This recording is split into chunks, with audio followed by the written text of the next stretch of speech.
Marvel के सबसे कम अस्तित्व वाले सुपर हीरो में से एक के रूप में एंटमैन के पास कौन कौन से उपकरण हैं? सबसे पहले तो उसकी एटॉमिक सूट। यह सूट पिम पार्टिकल के माध्यम से वस्तु के पूरे शरीर के परमाणु अंतर को बढ़ाकर या घटाकर बड़ा या छोटा होने के उद्देश्य को पूरा करता है। हालांकि यह सब मात्र तभी संभव होता है जब नियंत्रक सामान्य रूप से कार्य कर रहा हो, अन्यथा पहनने वाला कहीं भी शौच नहीं कर पाएगा या पूरी तरह से उपपरमाण्विक बन जाना। पहली पीढ़ी की वास्प ने एक बार त्रासदी को रोकने के लिए खुद से समायोजन किया, जिसके कारण वह क्वांटम दायरे में फंस गयी। फिल्म में जब एंटमैन छोटा होता है उसकी मास घट जाती है, लेकिन उसकी हमला करने की क्षमता सामान्य आकार की तुलना में वैसे ही रहती है। इसलिए वह अक्सर पहले छोटा होकर दुश्मनों को भ्रमित करता है, फिर अचानक बड़ा होकर पलटवार करता है और वह टीम के सदस्यों के सहयोग से कुछ यांत्रिक उपकरणों में घुसपैठ कर सकता है, जिससे उन्हें तोड़ फोड़ सकता है।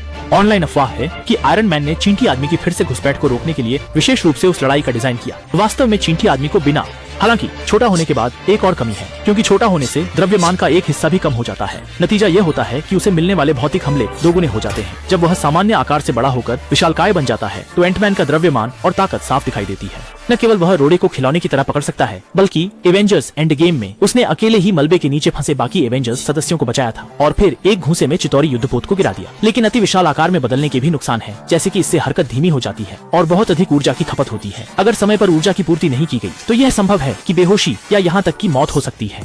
दूसरा, पिम फ्लाइंग डिस्क। इसका उपयोग करना बहुत सरल और सीधा होता है कि इसे सीधे फेंका जाता है और जिस वस्तु को यह छूता है उसका आकार बदल जाएगा, लेकिन पिम सूट पहनने पर ही आकार बदल सकता है। जीव अगर सीधे संपर्क में आते हैं तो भी तुरंत प्रतिक्रिया होगी, हालांकि उनकी जीवन चिन्ह बदलते नहीं है। तीसरा, चींटी संचारक। इस उपकरण का सिद्धांत धारक की मस्तिष्क तरंगों के माध्यम से चींटियों के साथ लिंक बनाना है, जिससे चींटियों को उसकी सेवा के लिए तैयार किया जा सके। कहा जा सकता है चींटी सेना ने छोटे आकार के चींटी व्यक्ति को बहुत बड़ी मदद दी है। तो क्या आप चींटी व्यक्ति के और कौन से उपकरण जानते हैं?